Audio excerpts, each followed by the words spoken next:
Yang kita jaga itu bagaimana peran kawasan konservasi terhadap WPP. Ini belum pernah dilakukan. Walaupun kajian akademisnya sangat bagus. Berapa spillover, berapa ekspor, dan jangan masuk ditangkap di kawasan konservasi. Tetapi yang kita lihat, saya banyak menemukan, karena saya 17 tahun di lapangan, saya banyak menemukan pendekatan itu tangkap Pak. Kasihan Pak, saya tidak bicara Natuna, dan kemarin kalau kita bicara Natuna, masih ada juga aparat yang menangkap nelayan. Ini di Pulau Takua, hanya dilindungi, karena ditangkap. Hanya karena masalah administrasi. Karena itu Pak, dalam momen seperti ini, saya kira kita harus banyak berpikir apa yang terjadi selama ini harus kita rubah dulu. Sebelum kita melangkah, banyak sekali investasi perikanan yang saat ini kolaps hanya karena selembar aturan-aturan kita yang sebetulnya tidak kompleks. Saya kira ini momen di mana Satgas 115 tidak hanya berpikir pada pendekatan law enforcement, tapi juga berpikir tentang bagaimana ini ekonomi negara.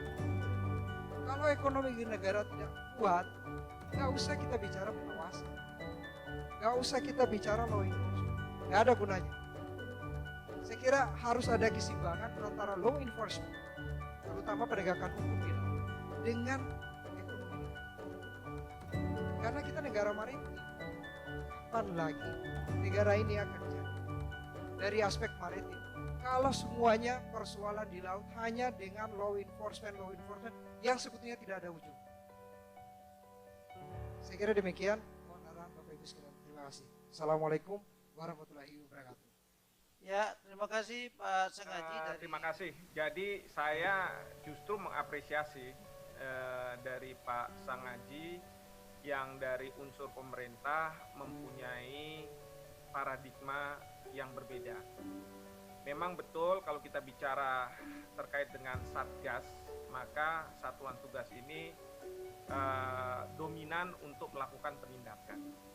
Jadi yang sebagaimana saya tawarkan tadi di awal, bahwa seharusnya jangan kemudian kita selalu berfokus pada penindakan. Karena adalah sangat strategis posisinya, karena sekarang dengan adanya Nine Dash Line yang kayak gitu menjadi bagian lebih kita akan lebih posisinya lebih strategis lagi, sehingga perlu ada aktivitas. Dulu kita nggak punya banyak aktivitas Natuna, kita boleh mengatakan seperti itu. Makanya Kemlu aktif untuk melakukan kegiatan ekonomi di Pulau Natuna dan sekitarnya kawasan. Salah satunya adalah segera menetapkan biopark di Natuna. Sudah lakukan untuk menuju supaya UNESCO. Kalau UNESCO berarti internasional akui Natuna adalah bagian daripada Indonesia. Itu secara politis.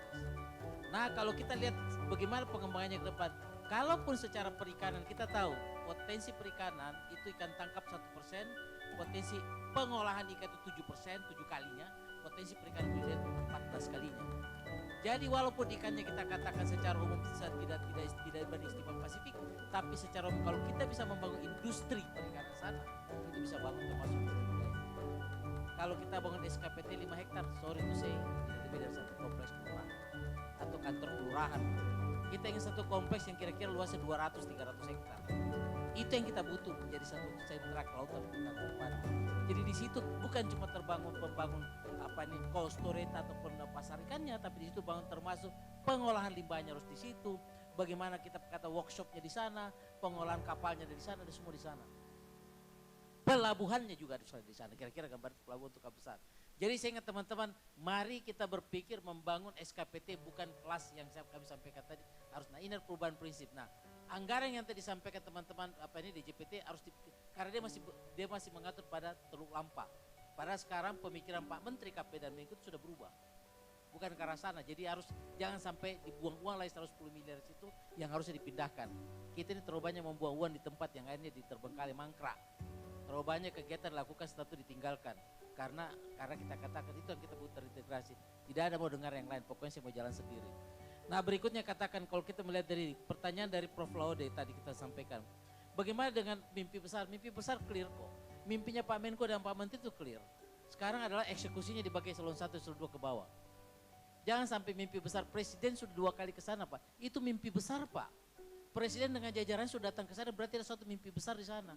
Tapi harus diimplementasikan di level bawah. Jangan kita kembali dengan cara berpikir normal, makanya tadi harus kita berubah cara berpikir kita. Kalau kita berbicara tentang nelayan tidak cukup Pak. Kita bicara penduduk tidak cukup Pak. Kita bicara listrik tidak cukup Pak Natuna, makanya harus berubah total cara berpikirnya. Natuna dirubah, listriknya harus mandiri, orangnya harus didatangkan, investornya harus didatangkan. Kalau tidak akan berkembang Pak. Kalau mengharapkan dari penduduk situ tidak mungkin berkembang. Itu makanya semua harus beri kemudahan. Nah, salah satu yang kita hadapi sekarang adalah nelayan pantai utara Jawa yang masuk ke sana kan ada terjadi konflik. Kan sudah coba di sana. Kenapa? Karena komunikasinya tidak pas Pak. Masalah komunikasi. Harus diberikan komunikasi di mana masyarakat nelayan desa diberikan kelebihan dan masyarakat dari Jawa juga harus diberikan. Jadi harus ada kompensasi. Jadi tidak ada merasa ini karena nelayan lokal merasa tidak dianamaskan, orang dari luar dikedatangkan di fasilitas, mereka tidak, ini harus ada keseimbangan. Jadi masalah komunikasi. Yang ketiga penyampaian dari masalah apa yang kita katakan kalau terintegrasi wajib Pak, tidak bisa tidak.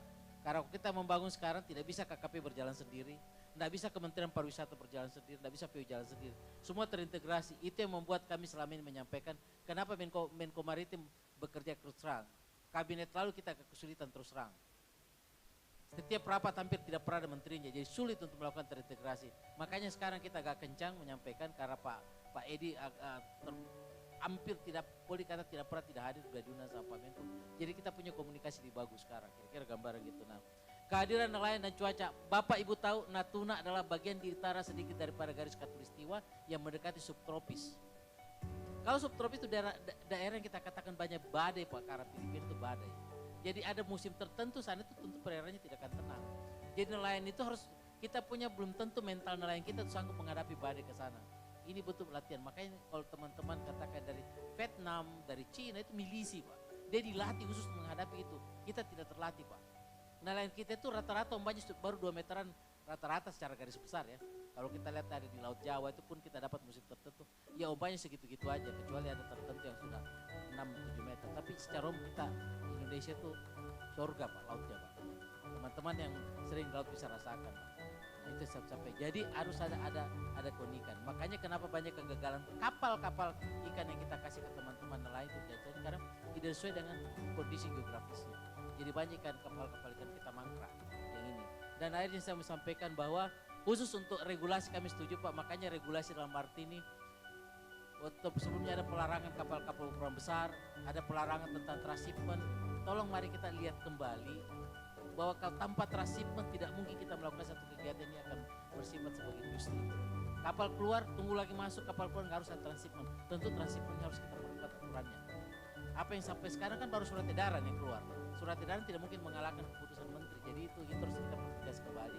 Saya sudah sampaikan kepada Pak Dirjen tangkap sama kepala biro hukum. Tolong dipertegas, jangan sampai nelayan membingungkan begitu keluar ditangkap sama Gakum 1, Gakum 2, Gakum 3, setidaknya mereka lebih tidak keluar karena ditangkap karena tidak ada ketegasan.